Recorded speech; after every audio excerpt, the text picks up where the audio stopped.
guys, we're back for another Preparing for Dokkan Battlefield, and I've got to start this one off. I know, guys, I know. Every single one of these, I get a million comments for y'all like, he's still preparing for this dead mode and stuff. Okay, I do think the mode will eventually come back, and I do think Global will probably get it because there's been several notices in the news that actually talk about this. Let me quickly jump in here. Yeah, Super Saiyan 3 Bardock coming a little sooner than we thought. But in this one right here specifically, it does mention Dokkan Battlefield down here and does mention that it's still being worked on because they are not going to be resetting the Battlefield medals in the Baba Shop like they are for everything else. So that is an indication Battlefield could be coming back. But even if it doesn't eventually come back, this is still more of a series I'm doing. Like when I Dokkan Awaken a group of units at, at the same time, more just a series rather than me actually preparing for it, if you guys get what I mean. So we'll go ahead and start out with this cell right here. Now, the reason I want to make a big deal about this cell is, for one, I would argue he's actually a little underrated. He's definitely a better unit than people give him credit for, right? Like, he's not bad. He just, me personally, I'm not the biggest fan of nukers, and he is missing a couple very useful common links that would really help him a lot on tech. So let me actually head down here, and we'll go ahead and take a look at this beast right here. Alright, so let's look at this solid option for extreme tech. This is surpassing all perfect cell. His leader skill is Tech Types, Ki +3 and Attack 3000. So he's one of the very old, kind of god leaders, I guess, back in the day. His super attack is the Solar Kamehameha, which does supreme damage to enemy. His passive skill is Avatar of Contempt, which is attack and defense 12% for every key sphere obtained. Now, I'm not a big fan of nukers, because they're just not reliable. There's not a lot of consistency there. Sometimes you'll be able to get, 3, 4, 5, 6, 7 orbs. Other times you'll only be able to get 1 or 2. So, a lot of times units that are nukers are not really consistent. And again, I'm just not a fan of that. LR Gohan is a little bit exempt from that because he gets so much ki per orb. Really makes it easy to super with him. Plus, he does have both Prepare for Battle and Shocking Speed, so he has good link sets in all of the teams that you run him in, so he's just basically the perfect unit, to be honest. This cell, one thing about him is his stats. He is one of the highest tiered units in the potential system in terms of the level of buffs they get. Units like SCR Gogeta, everyone is aware of, SCR Super Saiyan 3 Vegeta, Super Saiyan 3 Goku. A lot of the units who I would say are candidates for Extreme Z Awakening. I think Cell, there is a very high chance that Cell will be the next Extreme Z Awakening unit. Some people have speculated that could be one reason he was on Super Saiyan 3 AGL Goku's Extreme Z Awakening banner. 1, because he's good against the event. 2, because he could be the next unit to actually get this. Now, this guy, I think, could be a real problem. Like, he could be really good. Like, if you gave him immense, maybe you raise his percentages up to like 18% per orb or something like that. Plus, his stats will get that big buff. Again, my original point is that his stats get insanely high because he's getting, I think, nearly 7,000 every stat from the potential system. So he is able to tank incredibly well if you get this guy a lot of orbs. And he's also able to hit pretty well as well.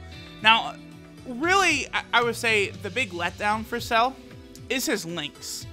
He has Revival, Messenger from the Future, Big Bad Bosses, Kamehameha, Attack of the Clones, Ultimate Lifeform, and Fierce Battle. They're so fucking insistent on giving Cell Attack of the Clones, Ultimate Lifeform, Messenger from the Future, like these horrible key links, or not key links, not key links, but these horrible links from back in the day. They are so insistent on shoving these on him every single time. It really holds him back. If this set, if you gave him Fear and Faith, Nightmare, instead of some of these trash links that will not activate with any other unit, he'll be a beast because he does have Big Bad Bosses. Revival will help him on his 1 category team. He, of course, does also have the Revived Warrior category right here. If he had, well, no, he has Revival. Wow, I'm all over. I'm sorry, I'm all over the place. But Revival helps him out a lot on the Revive Warrior category team, but on Extreme Tech, he's really only going to have Fierce Battle and Big Bad Bosses. So that is one thing that hurts him a bit, I guess. But at the same time, I mean, does he really need key links if he's a nuker? No, but more attack links would not hurt. Nightmare would be a big benefit for this guy. Regardless, though, a very solid unit, and I do think he is a strong possibility as one of the next Extreme Z Awakening units. This next guy is actually a unit I was super excited to pull. This was the first time I pulled this guy on Global or JP. This is the SCR Super Saiyan 2 Gohan. So let's go ahead and Dokkan Awaken this beast right here. Now this guy is pretty good. I would say, obviously, back when like Super Saiyan 4 Goku first came out, this guy was a lot better than he is today. Like, he's not holding up as well as some other units do because his passive is a little on the low side, but at the same time, he also does have higher, okay, we'll just get into it. So, this is Striking in Harmony Super Saiyan 2 Gohan Youth. His leader skill is all types, HP, and attack 30%. Now, his super attack, the Father-Son Kamehameha, which actually does immense damage. So, this guy hits with immense, which is pretty good. Remember, immense, you're really only going to feel the difference between supreme damage and immense damage once you get to, like, super attack 7 and up. So, like, if you're rocking this guy at, like, super attack 1 or 2 or something, it doesn't honestly matter that he has immense, but if you do get him to SA10, you will be able to feel the fact that he does actually have immense damage. Now, his passive skill, Powers Combined, Key 3 and attack 70% at the start of turn. This is what I mean. 70% is pretty fucking low now. That would hurt him quite a bit, honestly. Real quick, what is this? His 12 key multiplier is 130% as well. Yeah, this guy, he's just getting aged out. You know, he's feeling, you know, the release of new units that have, you know, 100% unconditional start of turn and stuff like that, who might just be better options. Another problem with this Gohan, his links are Golden Warrior, Saiyan Warrior Race, Super Saiyan, Kamehameha, Prepared for Battle, Fierce Battle, and Soul versus Soul. In my opinion, SDR is all, like, it's very not cohesive. All the units, you know, you have such a crazy mix of Over in a Flash, Prepared for Battle, Shocking Speed, and GT that sometimes, you know, a lot of these units just don't really fit that well together. I think this Gohan would benefit a lot if he had Shocking Speed, because, you know, you're going to want to run the SCR Ultimate Gohan on the team, and his only key link is Shocking Speed, so that would help a lot with a unit like this. Obviously, Super Saiyan 4 Goku has Shocking Speed, so you guys, you know, I repeat this a lot, that's, like, very important for Mono Super SDR. This Gohan is pretty good, but again, like, nowadays, he's not as useful as he once was. He does also have the Hybrid Saiyan category here.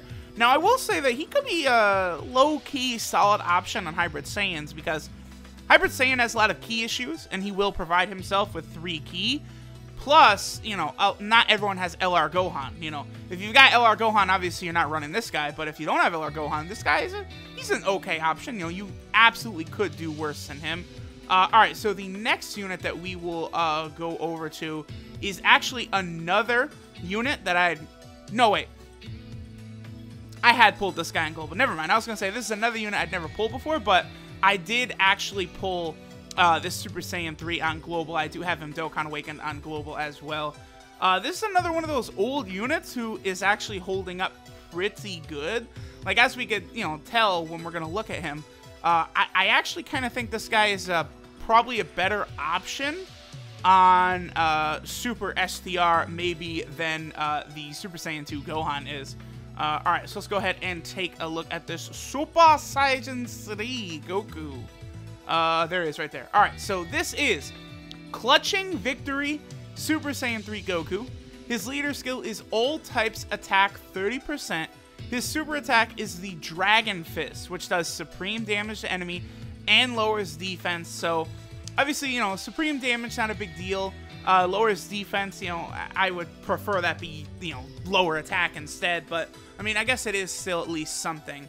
His passive skill, Full Power Battle, which is attack 80% when HP is 30% or above. Now, 30% or above is a pretty easy restriction to kind of maintain. So I don't really have a problem with this. And of course, attack 80%. That's pretty good. Will allow him to hit relatively hard even now. Now his links: Golden Warrior, Saiyan Warrior Race, Super Saiyan, Over in a Flash, Limit Breaking Form, Fierce Battle, and Supreme Power. Now I'm not usually a fan of running so many Over in a Flash units on Super SCR, but I mean, you could get, you know, Gogeta on there, you can get this Goku on there, you could get Super Saiyan 3 Vegeta on there to try and help you out a little bit, you know, get a lot of Over in a Flash on Super SCR, and then I guess, of course, the, you know, Great Ape Kid Goku as well, you know, Super Saiyan 4 Goku's best friend. So if you wanted, you definitely could go like an all Over in a Flash SCR team outside of the Super Saiyan 4 Gokus, but I don't know. Just a thought you could do with him. He does actually have 2 categories. He's got the Majin Buu Saga category, which I feel like he fits on there pretty well if you don't have the AGL Super Saiyan 3 Goku or, you know, some other top tier units. This guy certainly would hold up pretty solidly on the Majin Buu Arc team. The only thing I guess that does hurt is, you know, obviously the leader Super Vegito. He does only have Prepared for Battle. And then, of course, Goku also has Super Saiyan 3 Bardock's category, the Super Saiyan 3 category right here, which, again, this category will be very, very efficient because every unit in here has Over in a Flash, I believe, except for the Tech Super Saiyan 3 Vegeta and Tech Super Saiyan 3 Broly. All the other units have Over in a Flash, so the team, it will be pretty cohesive there. Actually, definitely looking forward to running that team. Alright, so the last unit we will move on to is actually this Bio Broly movie Android 18. This unit, I would say, is pretty good. She's pretty underrated. I'm actually a big fan of this unit, and we'll go ahead and take a look why in a second. Obviously, she awakens with just the medals from the Bio Broly story event, which is cool. I guess I like that they released, you know, a good unit alongside the Bio Broly story event, but she really would benefit a lot from having Fierce Battle rather than Shattering the Limit, which she does since she awakened from that story event. Alright, so this is Clever Tactics Android 18. Her leader skill is SDR and physical types Ki +3 and HP attack and defense 30%. Her super attack is the Power Blitz, which does supreme damage to enemy and raises attack for 6 turns. So she will get a nice little attack stacking mechanic right there. Not bad. Her passive skill is Extra Rewards, which is attack 50% at the start of turn, and then she gets an additional 50% attack and defense when HP is 50% or above. So I do like what they did here with her. So if you're running full power, she's going to have 100% attack and 50% defense, which is really fucking good. Like, especially for a unit that is now about to be like 6 months old on GP, like, she's very solid. Because even if, you know, again, even if your health is below 50%, she can still do something. Like, this is what, like, Tech Golden Frieza's problem is that both his damage reduction and the damage he can deal are restricted to that stupid HP passive, like, limit of his of 50%. If Tech Golden Frieza was attack 70%, then he reduces damage by 70% when HP is 50% or above, he would be way better than he is right now. Because 50% sometimes is a little hard to maintain, but the fact that she is actually going to be doing something when you're below 50% health is very good. Now, her links, good and bad here. Money, Money, Money, Android Assault, Twin Terrors, Shocking Speed, Battlefield Diva, Infinite Energy, and Shattering Limit. So, all of her links are awful. She has a full 7 links, all terrible, on Mono SCR, except she does have the money link, in my opinion, Shocking Speed. Interesting. Well, I say money link but I'm referring to Shocking Speed, but she does also have a link called Money, Money, Money. But the link I'm referring to is Shocking Speed. Is like, instead of money link, we'll go key link. Well, no, damn, that's actually, she's giving her, yo, I'm literally trying to, I said key link as like, you know, key to a door or something, like the key here. But she also, you know, it is actually a key link. Shocking Speed is the link you want to go for when running units on Super SCR. Again, Super Saiyan 4 Goku, Ultimate Gohan, Shocking Speed is the way to go. Then you can fill in, units like Topo, this Android 18. I do think she is a very, very solid option on Super SDR. Only problem I'd say is that Shattering the Limit is not super common on Super SDR like it could be on other teams. Really quick, let me just take a quick glance at the Shattering Limit units. So you got B-Pan, you have the Angry Kamehameha Goku, you have Barlot, you have the Baba Shop Roshi, Fasha. Yeah, it's not good. Shattering the Limit, I mean, outside of Barlot, I guess, or maybe the Angry Kamehameha Goku. I mean, B-Pan is actually pretty good, but Shattering Limit, not going to give you much helpful there. She also does have two categories. She has, of course, the Peppy Girls or Sexy Girls. Any TUR in the Sexy Girl category is incredibly important because that will get you the extra drops. So if you got one of the 18s, either this SCR 18 or this one right here, the Intelligence 18, definitely want to get them on the squad. And she also does have the Majin Buu category arc thing here. I would say she is not a good fit for the Majin Buu team because Shocking Speed is not a common link whatsoever. It's mostly prepared for battle. Well, no, I guess because you do have Ultimate Gohan on there. But it's mostly prepared for battle or over in the Flash, one of the two. This is why Ultimate Gohan doesn't fit very good on the Majin Buu Saga team as well. I actually do not run Gohan on the Buu Saga team just because Shocking Speed is nowhere to be seen. So this 18 really is not good on that team either. It's basically either prepared for battle or over in a Flash on that team because, you have something like Super Saiyan 3 Gotenks, Angel Tech Goku, or LR Majin Vegeta that have over in a Flash. And then, you have like Vegito and, all the other Super Saiyans in the category having prepared for battle. But, alright, that basically covers all of the units we did for today. Quite a few good units. Thank y'all for watching, and adios.